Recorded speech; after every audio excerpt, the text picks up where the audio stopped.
Hola, ¿qué tal? Bendiciones, un abrazo, espero que estés muy bien y gracias por seguir acompañándonos. Hoy quiero hablar sobre un pasaje muy hermoso que hay en la palabra de Dios. En el Evangelio de San Juan, en el capítulo 13, Jesús anuncia la traición de Judas. Quiero leerles unos pasajes para ponernos en contexto y hablarles del tema que creo que es muy importante, a la mesa o en la mesa con la gracia más bien. Los 12 discípulos se sientan a la mesa con la gracia que es el mismo Jesucristo. Y vamos a leer para comentarles y para hablar del tema.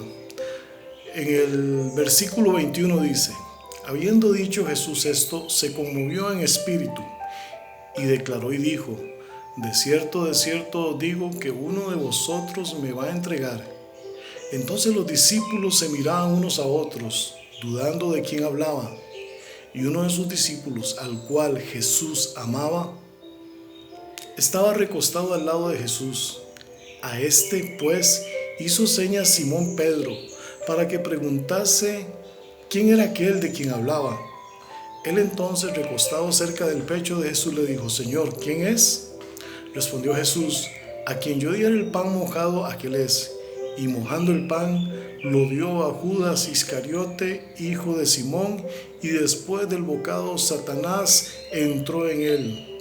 Entonces Jesús le dijo, lo que vas a hacer, hazlo más pronto. Pero ninguno de los que estaban a la mesa entendió por qué Jesús le dijo. Porque algunos pensaban, puesto que Judas tenía la bolsa, que Jesús le decía, compra lo que necesitamos para la fiesta o que diese algo a los pobres.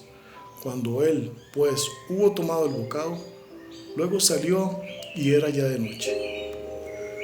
Tres personajes aparecen en esta escena: Judas, Pedro y Juan.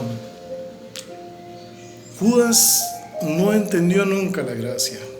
Judas no entendió que Jesús era la misma gracia de Dios, que Él era la salvación. Judas vio a Jesús nunca como el Hijo de Dios, sino como un revolucionario. Él pensaba que Jesús iba a libertar de otra forma. Y Jesús le ofrece a Judas la salvación igual que a todos. Jesús le dice amigo a Judas. Jesús lo invita aún a la misma cena. ¿Cuántos de nosotros, sabiendo que alguien nos va a traicionar, podríamos invitar a ese traidor a sentarnos a la mesa? En la costumbre, en la cultura judaica, mojar el pan y dárselo a una persona en una cena como anfitrión era un privilegio, era un honor. Y Jesús le dice a Judas, haga lo que haga, arrepiéntase. La salvación es para usted también, pero Judas no. Judas, en lugar de correr a la cruz arrepentido, corrió hacia un árbol y se quitó la vida con remordimiento, que es muy diferente al arrepentimiento genuino. Judas no entendió la gracia. Judas no sabía quién era el que estaba al frente de él. No lo reconoció, no lo recibió, no lo aceptó. Y muchas veces nosotros somos como Judas. Muchas veces vemos a Judas como lo peor, como lo más feo que puede haber, pero ¿cuántas veces, amigo, amiga, nosotros no hemos traicionado a Jesús por menos de 30 piezas? Por un ratito de placer, una mentira, un engaño, una traición, una crítica, un chisme. ¿Cuántas veces nosotros no traicionamos a Jesús? De muchas formas y de muchas maneras. Y es que Jesús lo dijo muy claro en el Sermón del Monte. Muchas veces decimos, yo sería incapaz de tal cosa, pero somos capaces de muchas cosas si la situación se puede dar. Por eso lo importante de reconocer a la gracia, por eso lo importante de estar siempre humillado a los pies de Jesús, lo importante de correr a la cruz, de estar sentado ahí a la cruz. Hay otro personaje importantísimo en esta escena y es Pedro. Pedro estaba sentado a la mesa con la gracia, pero él también se equivocó. Pedro también traicionó a Jesús. Pedro huye y niega a Jesús 3 veces. Pedro no entiende tampoco. Me encanta en el Evangelio de San Juan, en el capítulo 21, se da una conversación hermosa entre Jesús y Pedro. Es una de las conversaciones más hermosas para mí en la Biblia. Cuando Jesús le dice a Pedro: Pedro, ¿me amas? Jesús se hizo hombre, se humilló a sí mismo y se hizo hombre para morir por nosotros. Murió en la cruz, y aún después de que murió en la cruz fue a buscar a sus discípulos, y cuando los encuentra en la barca les grita hijitos. No les dice traidores, no llega a juzgarlos, no, les dice hijitos. Y a Pedro le vuelve a hacer el mismo milagro que le hizo cuando Pedro lo conoció. Y Pedro, cuando sabe que es el maestro, toma la decisión correcta.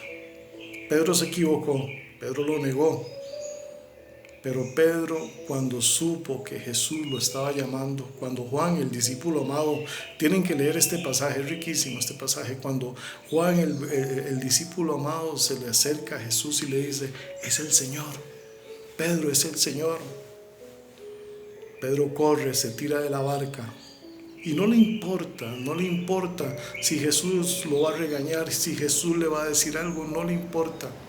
Él solo quería volver a ver al amado, él solo quería estar con la gracia. Y ahí se da una conversación hermosa cuando Jesús le dice: ¿me amas? Pedro, ¿me amas? Y Pedro le responde en 3 ocasiones: sí, Jesús, tú sabes que te amo. ¿Cuántas veces nosotros también somos Pedro? ¿Cuántas veces hemos traicionado? ¿Cuántas veces hemos negado al Señor? ¿Cuántas veces lo hemos dejado en espera por alguna situación? ¿Cuántas veces Él se ha quedado esperando? Él anhela y desea conversar y estar con nosotros. Y hay otro personaje, hay otro impresionante personaje aquí, y es el discípulo amado Juan. Juan, en esta escena, hace lo mismo que María. ¿Se acuerdan de María con Lázaro? Cuando Jesús visita su casa, María escogió la mejor parte: estar a los pies del Maestro, estar con la gracia. Ella reconoció la gracia de Jesús. Juan también escoge la mejor parte. De estos 3 personajes, Juan era el que estaba recostado en el pecho de Jesús. Juan reconoció la gracia. Y yo entiendo y veo en esto que a Juan no le importaban los títulos. Juan no le importaba que dijeran que él era el mejor predicador o el mejor apóstol, que él era el que él era el que se iba a sentar a la derecha o a la izquierda, no. Si un título quería Juan en ese momento, era el de saberse o el de ser el discípulo amado. Y no es que Jesús amara más a Juan que a los otros. La diferencia fue Juan. Juan entendió, Juan recibió, Juan aceptó la gracia. Juan supo de qué se trataba. Se trataba de ser el amado de Jesús. Se trataba de amar a Jesús con todas sus fuerzas hasta donde diera. De eso se trata. De eso se trata la gracia. Jesús es la gracia de Dios. Él es el que nos ama. Él es el que nos mira. Él es el que nos cuida con amor. Juan entendió. A veces somos Judas, a veces somos Pedro, pero a veces somos Juan. Tratemos siempre de ser Juan. Tratemos siempre de buscar la gracia del Señor. Aquel ladrón estaba a la par de Jesús y entendió que Él era la única oportunidad de salvación en su vida. Y hago la aclaración de que la gracia no es una licencia para pecar.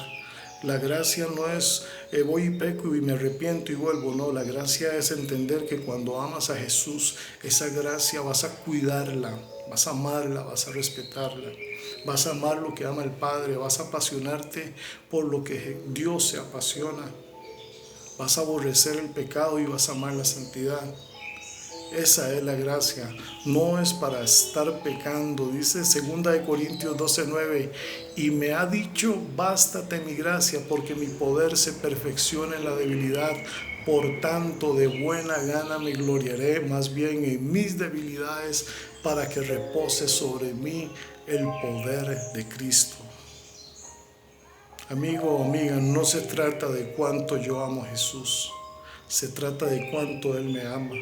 No se trata de lo que hacemos para Jesús, sino de lo que Él hizo por nosotros, de lo que Él hace y de lo que Él sigue haciendo.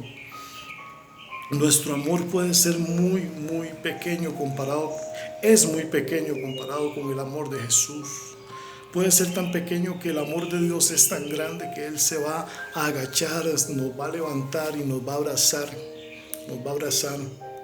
Se trata de eso, el amor de Él es grande, es vasto. Nosotros tenemos que entender que nosotros somos la oveja perdida, nosotros somos aquel hijo pródigo por el cual el Padre corre. Tú eres el hijo pródigo al que el Señor le pone calzado y vestido nuevo y anillo en su dedo. Tú eres aquel que llegó de último al servicio de Dios, pero que el Señor te va a pagar como al primero. Tú eres la perla preciosa por la cual se hace fiesta en el cielo cuando eres parte de la iglesia. Tú eres el pobre del camino que ha sido invitado a un banquete. Tú eres amado, tú eres hijo de Dios. Y es que su gracia y su amor es tan vasta, ese amor es un amor escandaloso, es un amor profundo, es un amor alto, es un amor vasto, es un amor extenso, es un amor acogedor, es un amor completo. Es un amor que guardó silencio delante de los que lo querían matar. Como cordero guardó silencio por ti y por mí. Se quedó callado y fue a la cruz. Es un amor incondicional, es un amor que no se rinde, es la gracia. Tenemos que entender, no tenemos más que entenderla, es recibirla, es aceptarla. Muchas veces no vamos a poder entender tanta gracia, tanto amor. Quiero despedirme y dejarlos con este versículo. Romanos 5:6 dice: porque Cristo, cuando éramos débiles, a su tiempo murió por los impíos, por nosotros. Ciertamente apenas morirá alguno por un justo, con todo pudiera ser que alguno osara morir por el bueno. Podría ser que una madre o un padre dé la vida por su hijo, pero ¿habrá alguien que dé la vida por un Judas? ¿Por un Pedro? ¿Por un Barrabás? ¿Por un ladrón? ¿Por un drogadicto? ¿Por mí? Solo Jesús, y esa es la gracia. El verso 8 de Romanos 5 dice: mas Dios muestra su amor para con nosotros, en que, siendo aún pecadores, Cristo murió por nosotros. Esa es la gracia, es ese amor que no se rinde, que no se cansa, ese amor que nos envuelve.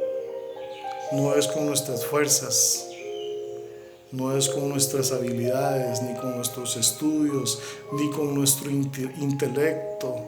Es su gracia, y su gracia es suficiente. Jesucristo es suficiente, Él es todo, Él es suficiente.